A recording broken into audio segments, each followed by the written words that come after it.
There is no way they do this, as a familiar face has been put on waivers that the Oilers could pick up in what would be a shocking move and have Oilers fans absolutely fired up. Hello everyone, welcome back to Oilers Digest. My name is Nikash Ganguli. Hope you guys are having an amazing time. Whenever you guys are listening to this, hope everything is going well. We have a lot of cool stuff coming up, and today we are discussing whether or not the Edmonton Oilers should make a waiver claim on Calgary Flames defenseman, former Oiler mind you, Tyson Barrie. And before we get into that and more, make sure you guys do subscribe to the channel. Right now, over 80% of viewers are not subscribed. So if you are in that large section of viewers who are not subscribed, let's change that up. Join the subscribe session. Let's get that number up from 19%. And you guys will get all the Oilers content as we get, the end of the Four Nations is today. The trade deadline is soon. The playoffs are soon. So you will get all the Oilers news and content in the most digestible way fashionable on Oilers Digest. But with that being said, guys, let's get right into the news. So obviously, we had Tyson Barrie placed on waivers. Elliot Freeman announced this morning along with Dennis Cholowski. But Tyson Barrie is someone Oilers fans do recognize, as he did spend some of his career years here on Edmonton. He played very well with the Oilers. They did eventually trade him, but in the time that he was on the Oilers, he was very good. There was a time that Evan Bouchard, it seemed that he was willing to take the reins off Barrie from the power play as an offensive defenseman, and he hasn't really been great in Calgary. He hasn't exactly provided what they needed, so they put him on waivers. He's older now, 33, but let's dive into why this could potentially be a smart move for the Oilers to get as a depth option. Now, of course, we do have to look at Tyson Barrie's contract. Now, digging into the contract here, $1.25 million only for 1 year. It's not a lot of money. It's also not a very long contract. I think it's pretty variable too. There is word that if he does clear waivers, he will just go down to the AHL. So it's good to know that is something he'd be okay with, despite being a prolific defenseman at one point in his career. You do have to realize that the ego really isn't there. He's okay with going down to the AHL. He did have a conditioning stint there at one point as well with Calgary's AHL affiliate. So it is nice to see that he is willing to go down to the AHL. And if the Oilers do pick him up and he doesn't work, he can just go back on waivers and maybe he'll go down to the AHL, or he'll go somewhere else as well. So overall, $1.25 million, a pretty variable cap hit if you do put him in the AHL. Won't affect your cap that much. We know the Oilers, they are a cap-strapped team. That's why there hasn't been a lot of moves recently, despite the cap going up. There hasn't been a lot of huge moves unless it's salary in, salary out. So I think this could be a decent move for the Oilers going forward. If they want to add a depth piece, it wouldn't be that bad. But the most important part, obviously, is going to be Tyson Barrie's current season. So let's dig into that, obviously, if we look at his current season. Nothing really to talk about too much. Only 13 games played, 3 points, 2 assists, 1 goal. Not really a whole lot going on. He just hasn't played that much. Calgary has a decent defensive core with guys like Mackenzie Weegar and Rasmus Andersson among some other decent players. So it's not surprising that he hasn't played that much. Only 15 minutes time on ice. He has been healthy scratched at times, and I did see that he has been outscored at 5-on-5 at a score of 8-4. So you do want that to be a little bit better, despite him, even being a -7 there. You do want a little bit more. Giveaways 11, takeaways 2. As we know, as Oilers fans know, as a lot of fans who have had Tyson Barrie on their teams know, you know what Tyson Barrie is. He's a purely decently gifted offensive defenseman. Very solid puck skills, very decent shot from the point, an okay shooter with a knack for the net, especially in his prime.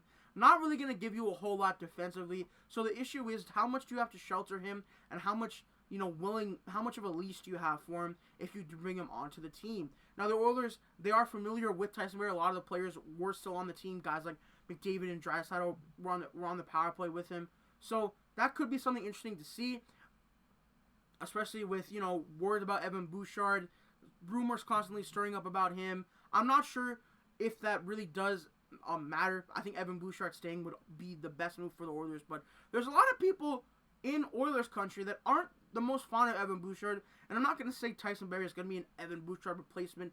They do have John Klingberg as well, which could be something, but then again, Tyson Barrie just could be an easy free depth option. We know the Oilers do like to go bargain shopping for these free players, but let's go look at how Tyson Barrie actually did get traded from the Oilers. They were dealing from a position of advantage because they had Evan Bouchard, obviously, and they went and got Mattias Ekholm, which was a very, very, very important trade for them. If we look at that here, they traded away Mattias Ekholm. They traded for Mattias Ekholm and traded away Tyson Barrie, reach share for a 2023 first and a 2024 fourth. Obviously, great trade for the Edmonton Oilers. Tyson Barrie did get them Mattias Ekholm in a way. The first round pick was the big thing in that deal. But overall, I think that was a very, very good trade for the Oilers. I think Oilers fans would agree. Maybe Nashville fans wouldn't. Who knows with the way they've been playing recently. But I think it was a good trade, and I think now you have an opportunity to bring Tyson Barrie back in much less of a role. If John Klingberg doesn't work out, they don't have much time to see what they have with him. You could bring him in as well, just have that extra body there. It wouldn't be bad. We know Stan Bowman has talked about depth, and more depth at the trade line, and what is Tyson Barrie? That is exactly what he is. He is depth. But now it's important to also dig into how Tyson Barrie did look on the Edmonton Oilers. We do have his stats here, of course. Now, with the Oilers, he played about 2.5 seasons here before he got traded. He had 144 points in 214 games. That's very, very solid for a defenseman.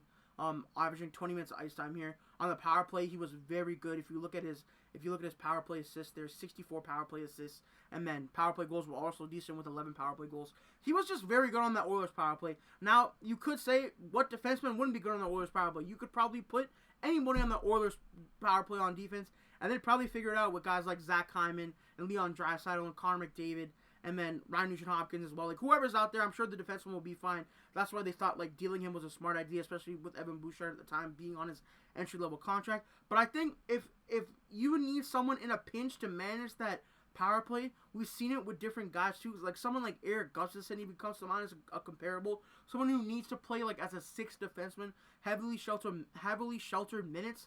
But on that power play, he is still reliable, can move the puck around, be steady on that blue line, offensively, of course.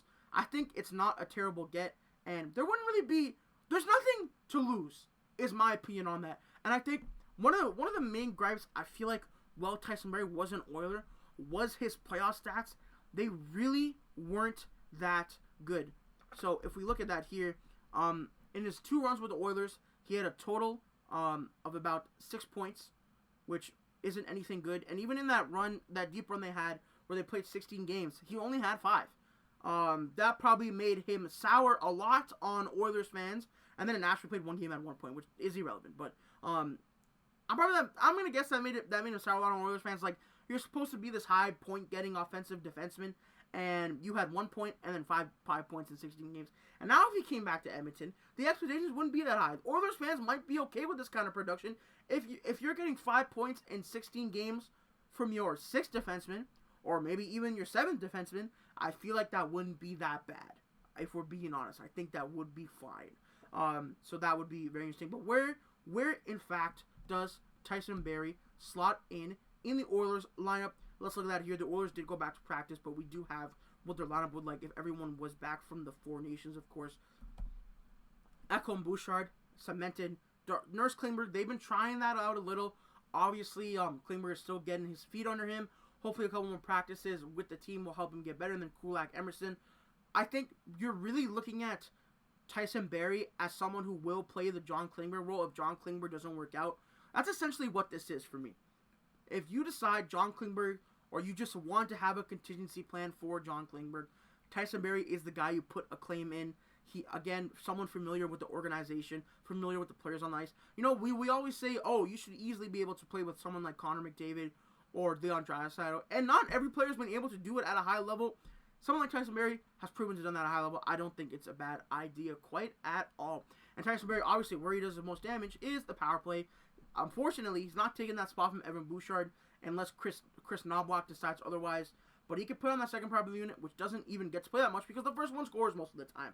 So, I think Tyson Barrie would be a good contingency plan. How likely it is the Oilers do this, I'm not sure. I'm only going off of Stan Bowman saying they need depth, but they do already have John Klingberg, so maybe they want more of a hard-nosed, what you want to say, stay-at-home defenseman. So that should be interesting as well. But with that being said, you know what is coming up very, very soon is the trade deadline here. So the trade deadline is coming up very soon, so we're going to be covering that. I believe it is about 2 weeks from when I'm recording this, so March 7th, I think, is when the trade deadline is.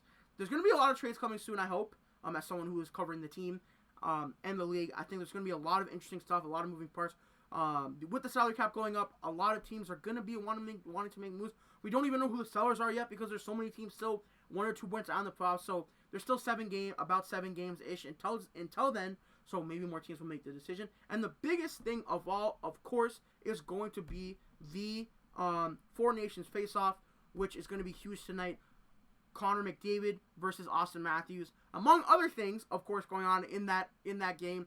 Gonna be a lot of fun, whether you're Canadian, whether you're American, Finnish, or Swedish, or just a fan of hockey. It's gonna be some of the best games we've seen, and I think overall it's gonna be very cool to watch, very interesting to see. So let me know what you guys think of Tyson Barrie potentially joining the Edmonton Oilers. Would it be a good move? Is it a nothing move? Do you think they should just do it just to try? And let me know who do you think is gonna win the Four Nations face-off tonight. I will see you guys in the next video. Make sure you guys have an amazing day, and peace out.